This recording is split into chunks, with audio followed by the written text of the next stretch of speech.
हाँ, महनाज अकबर अजीज जी, साहिबा जी। बिस्मिल्लाहिर्रहमानिर्रहीम। स्पीकर साहब, 2018 के इलेक्शन में पीटीआई के वोटर्स को ख्वाब दिखाए गए नया पाकिस्तान के, खुशहाल पाकिस्तान के, तालीम का इंसाफ, सेहत का इंसाफ, और आज उनकी ताबीर आपके सामने है। और ताबीर ख़ास तौर पे उन नौजवानों के सामने है जिन्होंने बढ़ बढ़ के आगे वोट दिया। सबसे पहले मैं बात करूंगी कि इस बजट की कोई सिमत नहीं है। उसके बाद मैं बात करूंगी तालीम के इंसाफ से, बात शुरू करूंगी। तालीम का इंसाफ कहूं या तालीम पे हाथ साफ कहूं।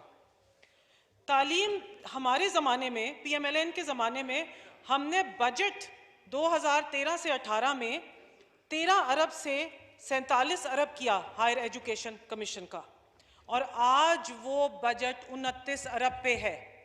और मैं इस बात को प्रोटेस्ट करती हूँ, और उस बजट को कम से कम उतना ले जाइए जितना कि वो पहले था। इस तरह से पाकिस्तान के नौजवानों के साथ और आइंदा आने वाली नस्लों के साथ खिलवाड़ मत कीजिए। कोरोना आया, ऑनलाइन कोर्सेज शुरू कर दिए। ऑनलाइन कोर्सेज में फाटा के बच्चों के पास सहूलियात नहीं है, इंटरनेट नहीं है। बलूचिस्तान के बच्चों के पास सहूलियात नहीं है, इंटरनेट नहीं है। ख़वातीन के पास सहूलियात नहीं है, इंटरनेट नहीं है। क्या आपने पैकेजेस दिए? इंटरनेट कितना महंगा होता है, क्या आपने पैकेजेस दिए उनको? नहीं। और स्पीकर साहब, हर नाकामी का इल्ज़ाम आप 18वीं तरमीम पे लगा देते हैं। और तो इसलिए मैं बात शुरू करूंगी, तालीम की बात को जारी रखूंगी इस्लामाबाद की बात करते हुए, जो आपके बस में है। इस्लामाबाद में इस वक्त 11,000 मरीज हैं कोरोना के आज के दिन में, और 11,000 मरीजों में से 2,500 बच्चा है 1 से 16 साल की उम्र तक का। और आज की तारीख में 10 सेक्टर बंद कर दिए गए हैं सर। और बात फेडरल मिनिस्ट्री कर रही है कि जी स्कूल खोल दो।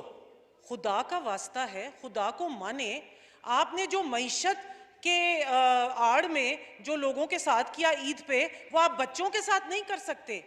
जनवरी 2022 तक 21 तक आप बिल्कुल स्कूल खोलने की बात ही नहीं कर सकते।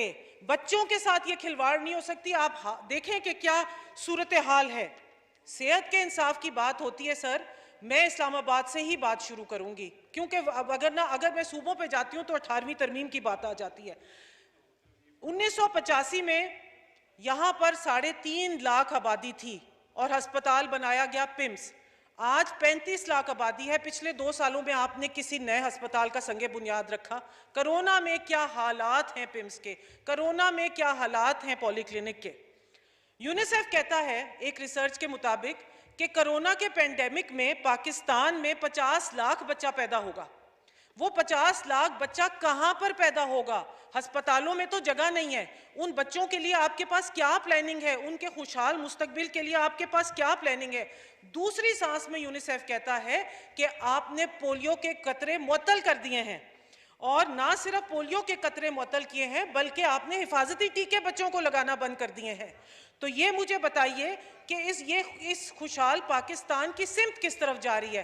खान साहब कंटेनर पे खड़े होके कहते थे कि बच्चों का कद नहीं है, मैं इन बच्चों की बेहतरीन निगहदाश्त करवाऊंगा, मेल न्यूट्रिशन बच्चों को खाना पीना फराहम करूंगा। इस वक्त हमारे पाकिस्तान में 60 से ज़्यादा फीसद बच्चा मेल न्यूट्रिशन है, स्टंटिंग है, ग्रोथ में इश्यूज हैं, तालीम मुयस्सर नहीं है।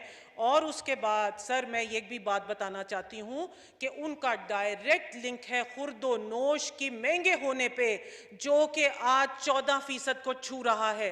अनएम्प्लॉयमेंट पे, जो कि जनवरी से लेके कोरोना से पहले तक 50 लाख था, दिसंबर तक 1 करोड़ 20 लाख हो जाएगा।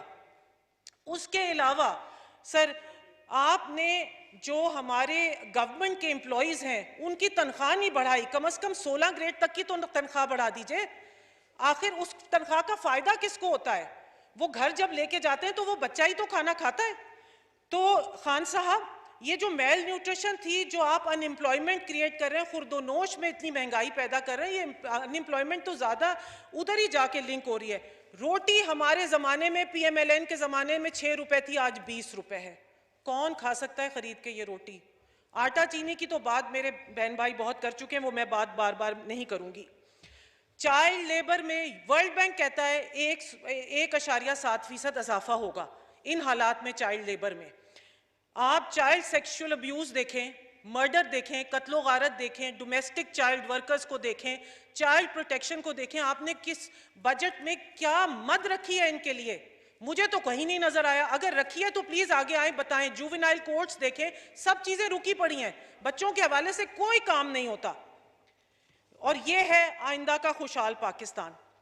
आज जनाब चेयरमैन, पूरा मुल्क डिवाइडेड है, बिखरा पड़ा है पूरा मुल्क। पाकिस्तान बिल्कुल क़यादत से आरी है, यहां कोई क़यादत ही नहीं है। मैं कहती हूं खुदारा राइज टू द ओकेजन। एक तरफ कोरोना, दूसरी तरफ टिड्डी दल, तीसरी तरफ डेंगी। शहबाज शरीफ साहब लंदन से आए कि जी मैं आपके साथ मिलकर काम करता हूं, आपने उनको पीछे धकेल दिया। फिर आप कहते हैं कि हमारे साथ चलने वाला कोई नहीं है। सब चलने के लिए तैयार थे, आपने एक एक मौका गंवाया, आपने पीछे खींचा सबको।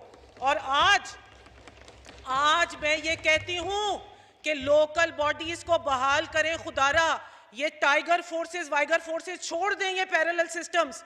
आपने अगर हिस्ट्री में याद रहना है तो अच्छी बातें करके जाएं, और ये वक्त आपका तय्युन करेगा कि आप याद रखे जाएंगे कि नहीं। जनाब स्पीकर, जिस हल्के ने मुझे इलेक्ट किया और मैं इस ऐवान में आई, शकरगढ़ जफलवाल NA77, मैं उस हल्के का जिक्र करती हूं। उस हल्के के हमसाए में गुरुद्वारा करतारपुर बहुत बेहतरीन बनाया गया, जिसकी मैं बहुत खराज तहसीन पेश करती हूं इस गवर्नमेंट को। मगर जब भी कोई डेवलपमेंट होती है तो उसका कोई बैलेंस होना चाहिए। सर, आप जफरवाल की रोड्स देखें, आप शकरगढ़ के रोड स्कीम्स जो कि नहीं बन सकी उनको देखें। वो लोग हसरत से गुरुद्वारे को देखते हैं और वो कहते हैं कि ये कुछ हमारे पर भी नजरे करम हो जाती। वहां पर औरतों की यूनिवर्सिटी नहीं है। मैंने वादा किया था उनसे कि मैं यूनिवर्सिटी बनाऊं। जनाब स्पीकर, जिस हल्के ने मुझे इलेक्ट किया और मैं इस ऐवान में आई, शकरगढ़ जफलवाल NA77, मैं उस हल्के का जिक्र करती हूं। उस हल्के के हमसाए में गुरुद्वारा करतारपुर बहुत बेहतरीन बनाया गया, जिसकी मैं बहुत खराज तहसीन पेश करती हूं इस गवर्नमेंट को। मगर जब भी कोई डेवलपमेंट होती है तो उसका कोई बैलेंस होना चाहिए। सर, आप जफरवाल की रोड्स देखें, आप शकरगढ़ के रोड स्कीम्स जो कि नहीं बन सकी उनको देखें। वो लोग हसरत से गुरुद्वारे को देखते हैं और वो कहते हैं कि ये कुछ हमारे पर भी नजरे करम हो जाती। वहां पर औरतों की यूनिवर्सिटी नहीं है। मैंने वादा किया था उनसे कि मैं यूनिवर्सिटी बनाऊं।